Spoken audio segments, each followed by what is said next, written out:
কাবা ঘরের 4টা কর্নার আছে, এর মধ্যে একটা কর্নারের নাম হচ্ছে রুকনুল হাজারিল আসওয়াদ, ব্ল্যাক স্টোন কর্নার। এই হাজারুল আসওয়াদের এই কর্নারে একটা পাথর আছে, এই পাথরটাতে চুমু দেওয়ার জন্য লোকজন ধাক্কাধাক্কি করে। আপনারা যারা হজ উমরা গিয়েছেন দেখছেন না, এই হাজারুল আসওয়াদে চুমু দেওয়ার কারণ হচ্ছে এই পাথরে চুমু দিলে যিনি চুমু দেয় তার গুনাহগুলো এই পাথর টেনে নেয়। এই হাজারুল আসওয়াদ পাথর আপনার পক্ষে সাক্ষী দিবে, এটাকে আল্লাহ ঠোঁট দিবে, মুখ দিবে, চোখ দিবে, আর আল্লাহর সামনে দাঁড়িয়ে কিয়ামতের দিন বলবে, আল্লাহ তোমার এই বান্দা তার 2 ঠোঁট দিয়ে আমাকে চুমু দিয়েছিল, এর জান্নাত না দেওয়া পর্যন্ত আমি এই পথকে ছাড়বো না।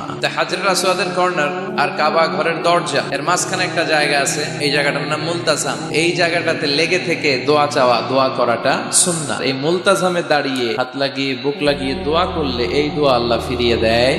এই দোয়াটা কবুল করে নেয় কে? সাহাবারা এটা করতেন। কিন্তু এই মুলতাজামে তো সহজে জায়গা পাওয়া যায় না, লক্ষ লক্ষ হাজী সাহেব মুআতামিরুন উমরাকারীরা ধাক্কাধাক্কি করে ওই জায়গায়। তো এক ইমাম সাহেব সে অনেক ধাক্কাধাক্কি করে যুদ্ধ করে মুলতাজামে হাত লাগানোর সুযোগ পেয়েছে। হাত লাগায় ধাক্কার চোটে সে তাড়াতাড়ি করে আল্লাহর কাছে দোয়া করতেছে যে, আল্লাহ জীবনে যত দোয়া করছি আর যত দোয়া করব এই সব দোয়া তুমি কবুল করে নিও। এই একটাই দোয়া।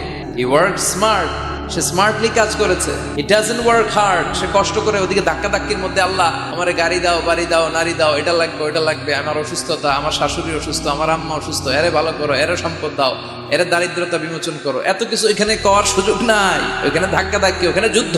এবার ওইখানে এই দোয়া যদি কবুল হয়ে যায়, এবার বাড়িতে এসে দোয়া শুরু। সুবহানাল্লাহ পড়েন। এজন্য মুমিনরা they don't work hard, they work smart. তারা মেধাকে কাজে লাগায়, ঝুপ বসে কোপ মারে। যখন দোয়া করলে কবুল হয় তখন দোয়া করার দরকার আছে না নাই? আল্লাহ যদি আমাদের সবাইকে জান্নাতুল ফেরদাউস দেয়, ধাক্কাধাক্কি হবে।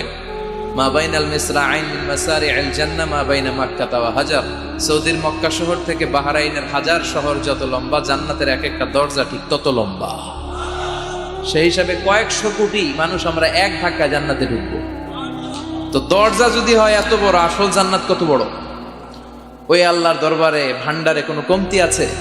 বিশ্বনবী বলেন হাদিসে কুদসিতে আল্লাহ ফরমান, লাউ আন্না আউওয়ালাকুম ওয়া আখিরাকুম ওয়া ইনসাকুম ওয়া জিন্নাকুম কামু আলা সাঈদিন ওয়াহিদ। পৃথিবীর সব মানুষগুলো সাইয়েদনা আদম থেকে শুরু করে up to the day of judgement, পৃথিবীর সবাই যদি আল্লাহর কাছে যার যা লাগে ফরিয়াদ করা শুরু করে দেয়, আল্লাহ দাও, এটা দাও, এটা দাও, আল্লাহ বলে আমি তোদের যা চাওয়া আছে সব যদি দিয়ে দেই, তারপরেও আমি আল্লাহর ধন ভান্ডারের 1 ইঞ্চিও কমবে না।